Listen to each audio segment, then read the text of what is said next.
నమస్తే. ఏం పేరు? కిరణ్ కుమార్. ఏ ఊరు మనది? మల్లన్న సాగర్ ఎర్రవల్లి. ఏం చేస్తున్నావు?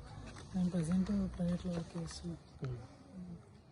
గత ప్రభుత్వం పాలన ఎలా ఉంది, ఈ ప్రభుత్వ పాలన ఎలా ఉంది? రెండు ప్రభుత్వాలు ప్రజెంట్ ఏనైతే ఈక్వల్గానే అనిపిస్తున్నాయి. ఏ ప్రభుత్వం గొప్ప అని కాదు, ఏ ప్రభుత్వం తక్కువ అని కాదు. మన మల్లన్న సాగర్ ఎర్రవల్లిలో ఉన్నప్పుడు మాత్రం టీఆర్ఎస్ ప్రభుత్వము అన్ని హామీలను ఇచ్చింది. చేస్తాం ప్రతి ఒక్కటి అని చెప్పేసి, ఇంటికో ఉద్యోగం ఇస్తామన్నారు. ప్రతి ఒక్క ఒంటరి మహిళలకు కానీ RNR package plus 18 years package ప్రతి ఒక్కటి ఇచ్చేస్తాము, ప్రతి ఒక్కటి చెల్లిస్తాము. మేము ప్రతి ఒక్క వ్యక్తికి కూడా న్యాయం చేస్తామని చెప్పేసి ఆ ప్రభుత్వము హామీ ఇచ్చింది. ఆ ప్రభుత్వం హామీ ఇచ్చిన అది ఏవి నెరవేర్చకుండానే మధ్యలోనే విడిచి వెళ్ళింది.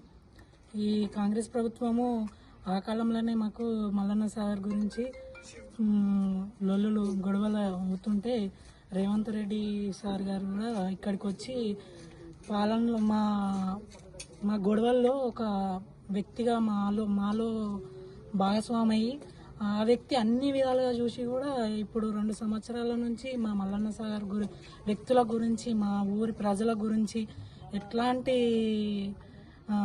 విషయాన్ని కూడా పట్టించుకుంటలేడు. ఇప్పుడైతే మాకు తెలుస్తలేదు.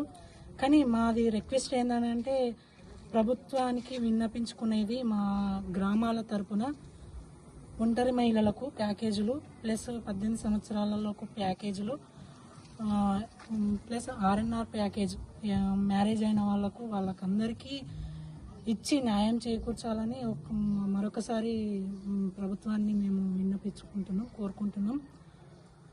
ఇంకోటి ఏంటంటే అన్న, మేము ఇక్కడికి వచ్చి నుంచి మాకు అసలు మల్లన్న సాగర్లో ఎట్లాంటి ఎంప్లాయ్మెంట్ లేదు. లేడీస్కి అయితే ఇప్పుడు ఈ చలికాలంలో వాళ్ళకు కనీసం పోతే ముసలోళ్ళకు కూడా పని దొరికేది చేసుకుందామంటే. ఇక్కడ ముసలోళ్ళు కాదు, వయసులో కూడా ఉట్టినే ఉంటారు. అట్లాంటి సిచ్యువేషన్ ఉంది. ఇక మాకైతే అబ్బాయిలకైతే ఎట్లాంటి ఎంప్లాయ్మెంట్ లేదు. ఆ రోజు ఏమన్నాడంటే ప్రైవేట్లో ఇట్లాంటి మీకు ఈ ఎంప్లాయ్మెంట్ కల్పించే బాధ్యత మాదని చెప్పేసి టీఆర్ఎస్ ప్రభుత్వము ఆ రోజు హామీగా చెప్పి మమ్మల్ని అక్కడి నుంచి వెళ్ళి ఇక్కడికి విడిచిపెట్టింది.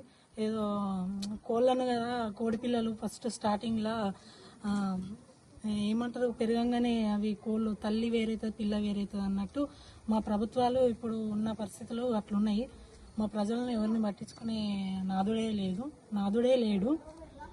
ఇక దయచేసి మన కర్తవ్యం టీం నుంచి వెళ్ళి మేము రిక్వెస్ట్గా ప్రభుత్వాన్ని విన్నవించుకున్నది ఏంటంటే మాకు వచ్చేటి అన్నీ కూడా ఖచ్చితంగా రావాలని మా యొక్క హృదయపూర్వక ధన్యవాదాలతో తెలుపుతూ మా యొక్క న్యాయాన్ని మీకు సబబుగా అనిపిస్తే మాకు వచ్చే విధంగా చూడండి ప్లీజ్. రిక్వెస్ట్.